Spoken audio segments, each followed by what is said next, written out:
பண மோசடி வழக்கில் ஜாமீனில் வந்த கைதியிடம் சிறை வாசலிலேயே நியாயம் கேட்க காத்திருந்த பெண்களை சிறை காவலர்கள் ஏமாற்றியுள்ளனர். சேலம் சிறைவாசலில் பெண்கள் மறியல் செய்ய காரணம் என்ன?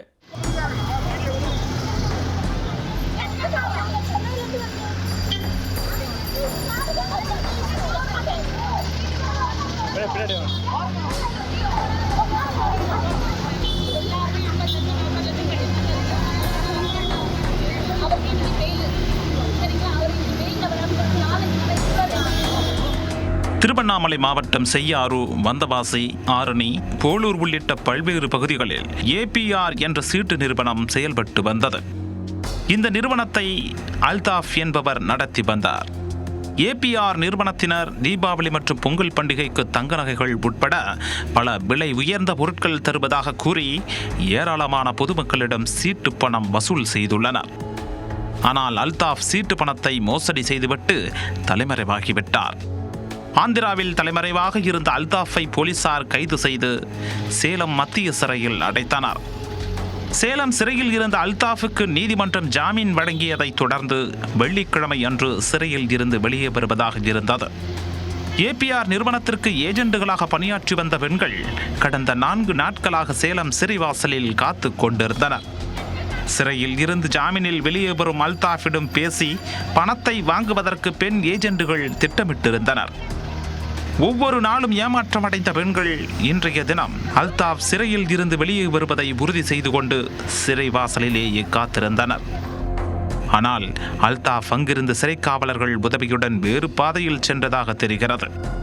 இதனால் ஆவேசமடைந்த பெண்கள் சிறைவாசலில் சாலை மறியலில் ஈடுபட்டனர்.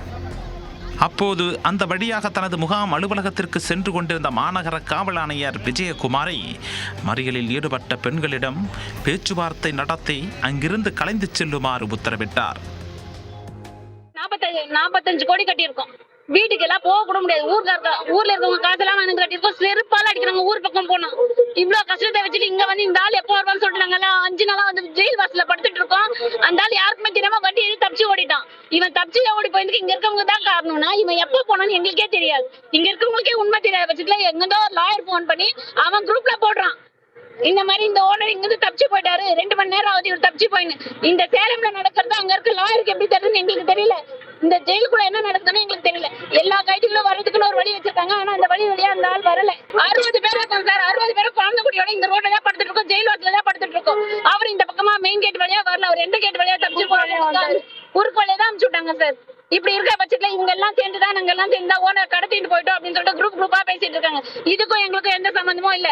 அந்த ஓனர் எங்க தப்பிச்சு போனாருன்னு எங்களுக்கு தெரியல. தயவு செஞ்சு அந்த ஓனர் எங்க இருக்காருன்னு கண்டிப்பா கண்டுபிடிச்சு எங்க பணத்தெல்லாம் வாங்கி தர சொல்லி தான் சார் நாங்க கேட்டுக்கிறோம். பெண்கள் மட்டுமே ஏஜென்ட்டுகளாக இருந்து பொதுமக்களிடம் வசூல் செய்த 45 கோடி ரூபாயை அல்தாஃபிடம் கொடுத்து இருப்பதாக பெண்கள் தெரிவித்துள்ளனர். பணத்தை கேட்பதற்காக சிறைவாசலில் காத்திருந்த போது சிறைத்துறையினரே அல்தாஃபுக்கு உதவி செய்து மாற்றுப்பாதையில் அழைத்துச் சென்றதாகவும் அவர்கள் குற்றம் சாட்டினர். மாசம் தீபாவளி சிறு சேமிப்புன்றது மாதிரி செய்யார்ல வந்து ஆபீஸ் ஓபன் பண்ணிருக்காங்க. தீபாவளி பொங்கல்னு சொல்லிட்டு பண்டு கட்டிட்டு வரும் சார். ஒவ்வொருத்தரும் 10 லட்சம் 15 லட்சம் அந்த மாதிரி கட்டியிருக்கோம். அந்த மாதிரி கட்டின பட்சத்துல வந்து தீபாவளி டைம்ல பொருள் கொடுக்காம இவர் வந்து ஓடி வந்துட்டார். லேடிஸ்ங்க வந்து கேஸ் கொடுத்து இவரை அரெஸ்ட் பண்ணிட்டாங்க. இப்ப இன்னைக்கு வந்து அவருக்கு பெயிலுன்னு சொன்னாங்க. 4 நாளா நாங்க வந்து குழந்தை குட்டியோட இங்க காத்துட்டு இருக்கோம். இன்னைக்கு அவருக்கு பெயில் கிடைக்குதுன்னு சொல்லிட்டு நாங்க கேட்டு வழியா காத்துட்டு இருந்தோம். அவர் வந்து குறுக்கு வழியா தப்பிச்சு பைக்ல உட்காந்துட்டு ஓடிட்டார் சார். ஜெயிலருங்க சொல்றாங்க 5 கேட் இருக்கு, அவருக்கு பெயில் கிடைச்சது மட்டும்தான் எங்களுக்கு தெரியும். எந்த வழி ஓனாலும் அவங்க தப்பிச்சு போவாங்க. அதுக்கு நாங்க காரணம் கிடையாது அப்படின்னு சொல்றாங்க சார். இருக்கிற வீட்டு விட்டு நகை எடுத்துட்டு இல்லைன்னா ஒரு 2 கிட்னியை வித்தாது எங்க காசு கொடுன்னு சொல்றாங்க. இதை வந்து நாங்க போய் போலீஸ் ஸ்டேஷன்ல சொன்னா போலீஸ்காரங்க நான் வந்து போலீஸ் ஸ்டேஷன்ல நான் கொலைப்பட்டு என்ன வந்து போலீஸ்காரங்க சொல்றாங்க நீதாம்மா காசு ரெடி பண்ணி தரணும். போலீஸ் சொல்லுது சரிங்களா, நீதாம்மா காசு ரெடி பண்ணி தரணும், நீதானே காசு வாங்கி கொடுத்த, நீதான் காசு வாங்கி தந்த, நீதான் வந்து அந்த காசு ரெடி பண்ணி வீட்டை வித்து நீ கொடுன்னு சொல்றாங்க சார் போலீஸ. அல்தாஃப் ஒட்டுமொத்த பணத்தையும் ஏமாற்றிய நிலையில் காவல்துறையினர் ஏஜென்ட்டுகள் தான் பொதுமக்களிடம் பணத்தை திருப்பி கொடுக்க வேண்டும் என மிரட்டுவதாகவும் அவர்கள் வேதனை தெரிவித்தனர். குற்றவாளிகளுக்கு உதவும் எண்ணம் போலீசாரிடமிருந்து எப்போதுதான் மாறுமோ?